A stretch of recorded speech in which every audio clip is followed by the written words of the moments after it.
নমস্কাৰ, আজিৰ ভিডিঅ'টোলৈ আপোনাক স্বাগতম জনাইছোঁ। আজি আমি আলোচনা কৰিম অটো ৰেপিডত দিনটোত কিমান টকা ইনকাম কৰিব পাৰি। তাৰ আমি ভালকৈ কোনখন গাড়ী ল'লে কিমান ভালকৈ দিনটোত কিমান চলালে আমি ধুনীয়াকৈ নিজকে চলাব পাৰিম বা নিজৰ ঘৰখনক আমি চলাই লৈ যাব পাৰিম। আপুনি বাজাজৰ বা টিভিএছৰ যিকোনো এখন ইলেক্ট্ৰিক ভেহিকেল লওক, আপোনাক 170-180 মাইলেজ দিব। 3 ঘণ্টা চাৰ্জ দিলে আপোনাৰ 200 টকামান বিল আহিব। 200 টকা বিল নহয়, মাহত ডেইলি 3 ঘণ্টাকৈ দিলে মাহত আপোনাৰ 2500 টকা এটা বিল আহিব বুলি আপুনি ধৰি থৈ দিব। আপোনাক সেই হিচাপত কেলকুলেশ্যন কৰিব, আপুনি দিনটোত কিমান টকা ভাড়া মাৰিব লাগিব, বুজি পাইছে? এতিয়া আপুনি যদি গুৱাহাটীত থাকে, আপুনি ৰেপিড' যদি অন কৰে আপোনাক ভাড়া লাগিবই। আপুনি যদি মাৰিম বুলি কয় আপুনি মাৰি তত নহ'ব, চাৰ্জ খতম হৈ যাব, আপুনি ভাড়া লাগিয়ে থাকিব। কিন্তু আপুনি চাৰ্জৰ অভাৱত আপুনি ভাড়া মাৰিব নোৱাৰিব। দিনটো ভাড়া লাগিব আপোনাৰ, দিনৰ পৰা ৰাতিলৈ ভাড়া লাগিয়ে থাকিব আপোনাৰ, ইমান ভাড়া গুৱাহাটীত। আপুনি যদি গুৱাহাটীত অটো ৰেপিড' চলায়, যদি মিনিমাম যদি আপুনি 12টাও ভাড়া মাৰে আপুনি 1500 টকা এটা পাব। তাৰে খাই বৈ লাইনৰ বিল চিল গোটেই খৰচা কৰিও আপোনাৰ 1000 টকা এটা বাচিব। তেনেকৈ যদি আপুনি ডেইলি 12টামান ভাড়া মাৰে, ডেইলি 1500 টকা আহে, ডেইলি 1000 টকা এটা কৰি আপুনি আৰামছে লাভ কৰি যাব পাৰিব, থৈ যাব পাৰিব।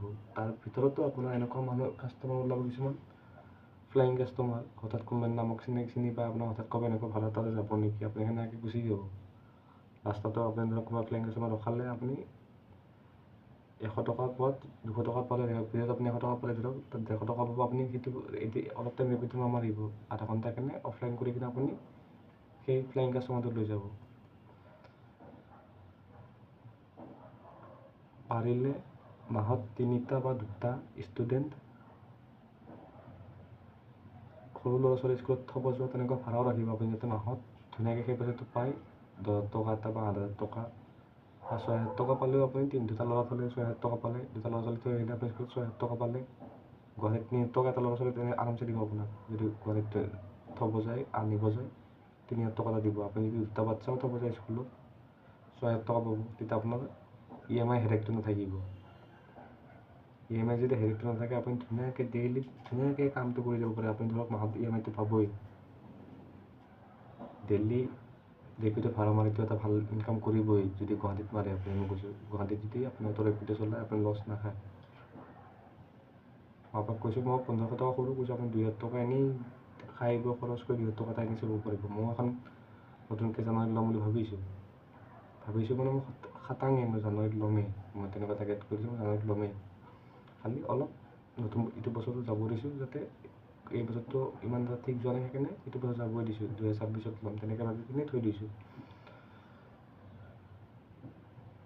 আপোনালোকে যদি ইচ্ছা কৰে, যিকোনো এখন বাজাজৰ হওক, টিভিএছৰ ইলেক্ট্ৰিক ভেহিকেল লৈ কিনে আপুনি ভাড়া মাৰিব পাৰে। অটো ৰেপিডত দি কিনে হওক, আপুনি বা নিজৰ ঘৰৰ এলেকাতে চলাই কিনে হওক, আপোনাৰ যদি ষ্টেণ্ড থাকে তেনেকৈ যদি আপুনি ল'ব পাৰে, আপুনি যেনেকৈ মাৰি ভাল পায় আপোনাৰ মতে, আৰু যদি ল'ব পাৰে, খুব ভাল। দুইখনে ভাল গাড়ী, দুইখনে মই কম্পেয়াৰ নকৰোঁ, দুইখনে ভাল গাড়ী, নিজৰ জেগাত দুইখনে ভাল গাড়ী। অলপ পইচাটো টিভিএছৰ কম, বাজাজৰ অলপ বেছি, সেই সৰু সুৰা এমাউণ্ট এটা কম বেছি আৰু। কিন্তু দুইখনে গাড়ী আপোনাক দুইখনৰ ভিতৰত আপুনি ল'বও পাৰে। দুইখনৰ মই গৈছোঁ, চাইছোঁ, দুইখনে নিজৰ জেগাত দুইখনে ঠিক আছে। বেছি ডাউন পে'মেণ্টো নালাগে, আপুনি 60,000 বা 70,000 ডাউন পে'মেণ্ট দিয়ক, মাহত 8,000 টকা 9,000 টকা আহিব। এতিয়া আপুনি আৰামছে দিব পাৰিব। 2টা বাচ্চা, যোনটো মই যে কৈছোঁ যে আপোনাক 2টা বাচ্চা যে স্কুলত থৈ আহিব, সেই ভাড়াটো আপুনি ৰাখিবই যেনেকৈ নহওক। সেই 2টাৰ পাছতে আপুনি চুলমেট ধুনীয়াকৈ ওলাই থাকে। বাকী আপুনি দিনটোত ভাড়া পালেও নাপালেও আপোনাৰ হেডেক নাথাকে ইমান এটা, মোৰ চুলমেট ওলাই আছে মাহত। আৰু আপুনি কষ্ট কৰিব লাগিব। ৰাতিপুৱা আপুনি ওলাই যাওক, যোনটো টাইমত মেইন ভাড়া লাগে, ভাল ভাড়া লাগে, সেইটো সময়ত আপুনি ওলাই যাওক। চাওক আপুনি যেতিয়া ওলাই যাব তেতিয়া আপুনি গমেই পাব এইটো সময়ত ভাল ভাড়া লাগে, এইটো সময়ত কম অলপ ভাড়া লাগে। তেনেকৈ আপুনি নিজে হিচাপ কৰি ওলাই যাওক, দিনটো ভাড়া মাৰক। মই আপোনাক কৈ দিছোঁ খাটাং, আপুনি 2000 টকা এটা অটো ৰেপিডো মাৰি কিনে আনিব পাৰিব ঘৰত, যদি আপুনি 12 ঘণ্টা কাম কৰে। 2000 নালাগে, 1500 আনিব পাৰিলে আপুনি স্কুলৰ বাচ্ছা দুটা থ'ব গ'ল, তেনেকৈ আপুনি ধুনীয়াকৈ চলিব পাৰিব। অটোখন আপোনাৰ ধুনীয়াকৈ চাই থাকিব পাৰিব, আপোনাৰ ঘৰখনকো ধুনীয়াকৈ চাব পাৰিব, ধুনীয়া এটা ইনকাম হ'ব। আপুনি যদি ভাবে কৰিব পাৰে, বেয়া নহয়, খুব ধুনীয়াকৈ এতিয়া মাৰ্কেট লৈ আছে। খুব আৰু মই এটা কথা কৈ দিওঁ, এতিয়া যিমান অনলাইন হৈছে ন, আৰু 5-6 বছৰ বা 3 বছৰ পিছত এতিয়া ইমান মানুহে অনলাইন ইউজ কৰে। আপুনি ভাবকচোন, এই ডেকা চামটো যেতিয়া ডাঙৰ হ'ব, সিহঁতেতো মোবাইলৰ থ্ৰু দিয়ে জন্ম হৈছে। মোবাইল আমিতো টিভি দেখিছোঁ, টিভিও আমি টিভি পাইছিলোঁ, তেনেকুৱাকৈ আমি টিভি পাইছিলোঁ। Black and white first TV পাইছিলোঁ, তাৰপিছত কালাৰ টিভি পাইছিলোঁ, আমি তেনেকৈ আপগ্ৰেড কৰিছিলোঁ।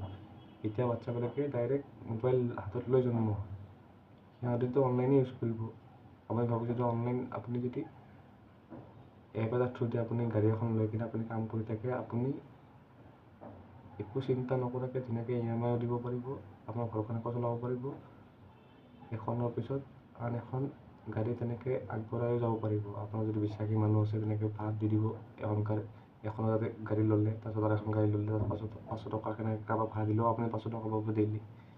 তেনেকৈ আপুনি ধুনীয়াকৈ নিজৰ ঘৰখনকো ধুনীয়াকৈ চাব পাৰিব, আপোনাকো চাব পাৰিব।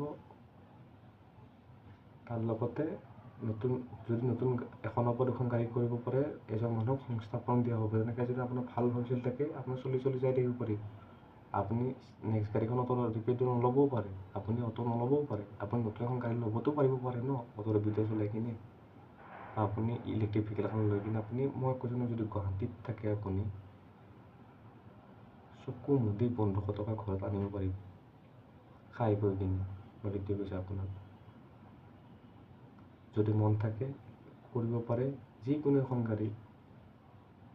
গাড়ী মানে এই দুখন মই কৈছোঁ, TVS বা বাজাজ গ'গ', TVS EV বা বাজাজ গ'গ', এই দুখন গাড়ী বেষ্ট, মাৰ্কেটত ট্ৰেণ্ডত বেষ্ট চলি আছে, ল'ব পাৰে। দুইখনৰে ভাল ৱাৰেণ্টি আছে, ভাল মাইলেজ আছে। দুইখনে আপোনাক, যদি আপোনাৰ লাক থাকে গাড়ীৰ ওপৰত, আপোনাক ছাপোৰ্ট কৰিব। যদি ছাপোৰ্ট কৰে, আপোনাৰ ভাল হ'ব, নিশ্চয় ভাল হ'ব। সেইটোৱে কৈ মই আজি ভিডিঅ'টো এটা সামৰণি মাৰিছোঁ। আজিলৈ ধন্যবাদ।